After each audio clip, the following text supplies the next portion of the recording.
Hey, David Raffoff here. Wanted to do a video today on working remotely and working from home. That's pretty much what I've done full time for the past 7 years, and before that, I did it off and on for, another 5 to 10 years, and thought it'd just be fun to go through, what's good about it, what's bad about it, who I think it is a good fit for, and who it might not be a good fit for.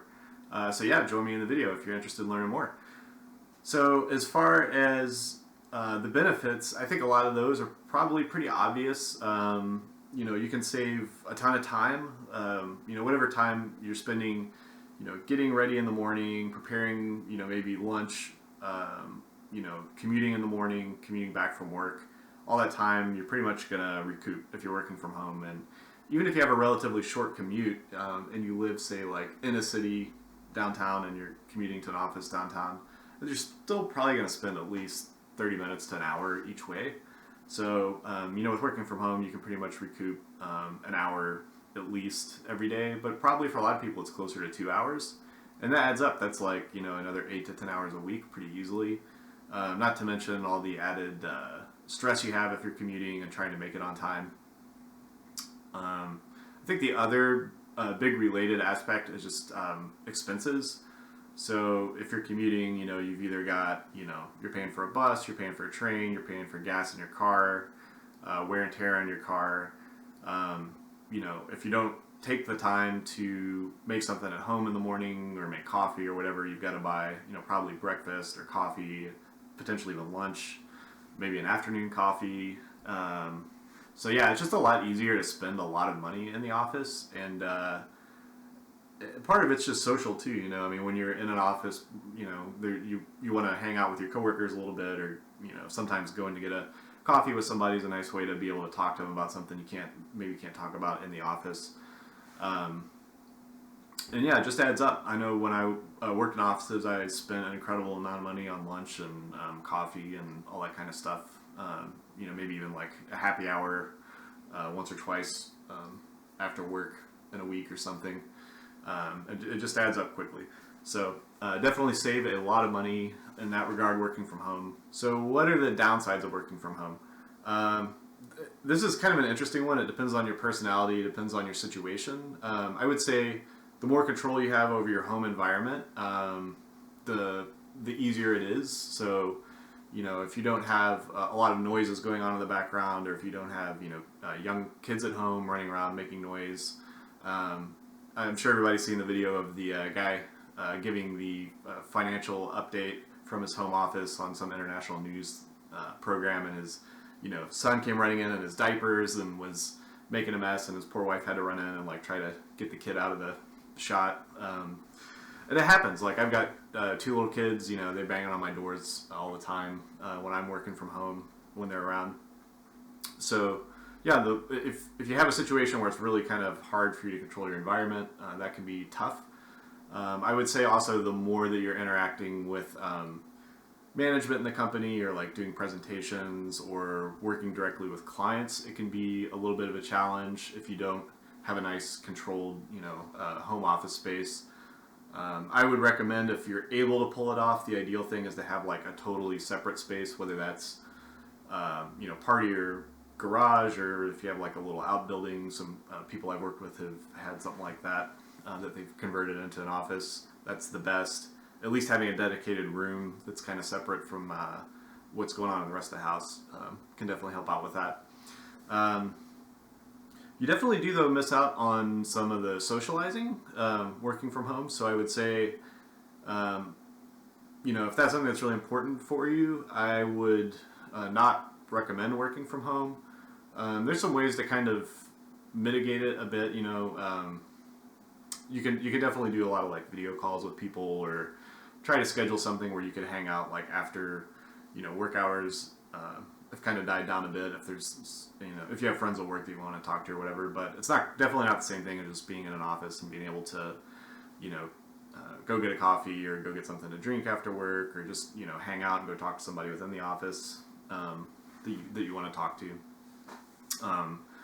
I know for me personally, like I would, when I was younger, starting out my career,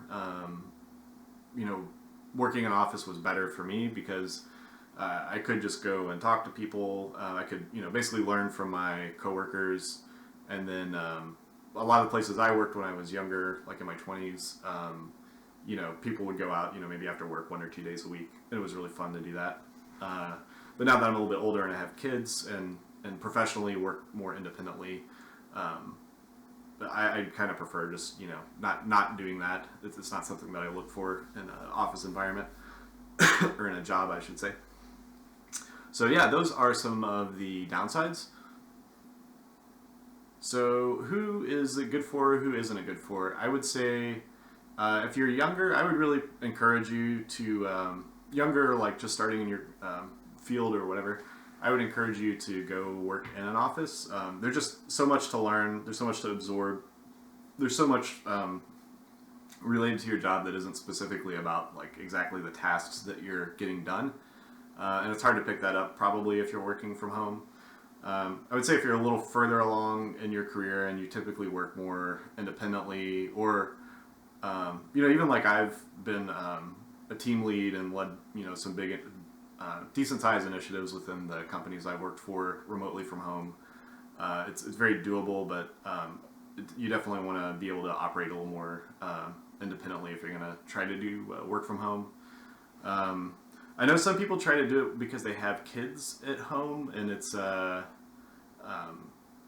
convenience to be able to take care of, have their kids around, be able to keep an eye on them, and, get their work done at home.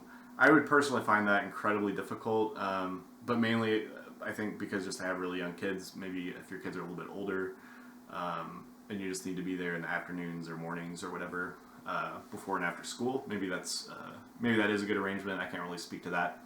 But yeah, I think that's who I would recommend try it out, who I'd recommend doesn't. If you're kind of on the fence, or if your work isn't really super open to it, another great option is just trying to pick like one day a week that you could do it. Maybe that's Friday. I think is typically a good day. Is it partly because a lot of people either aren't in the office or head out early, or the commutes can be pretty bad on the weekends. So usually it's pretty easy to make a case for working from home one day a week.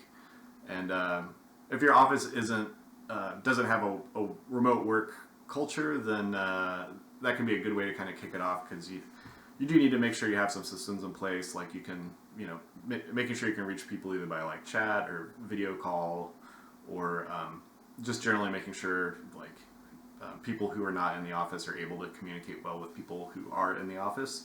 So that's a good way to kind of test out the waters. I would say too, if you have a need to like travel or work outside of your house, it's definitely an ideal setup for that. I know for me, like I have a lot of family that's out of state and even out of the country, and because working from home essentially means you're just not in the office, right? So like you could be working from anywhere. So I've worked from other states. I've worked in Japan for a week once from like midnight to 8 a.m., which was great. It helped me get there and get set up before actually kicking off a vacation to see some family. So yeah, if that's something you're interested in doing some travel, working remotely is a great way to pull that off. But yeah, thanks for watching the video. If you're interested in seeing more videos like this, just hit the subscribe button and turn on notifications to be notified when new videos come out. Also, if you can hit the like button, that really helps me out, makes the videos show up more in YouTube, and also helps me know what people are actually interested in seeing. So thanks for joining me, and I'll see you in the next one.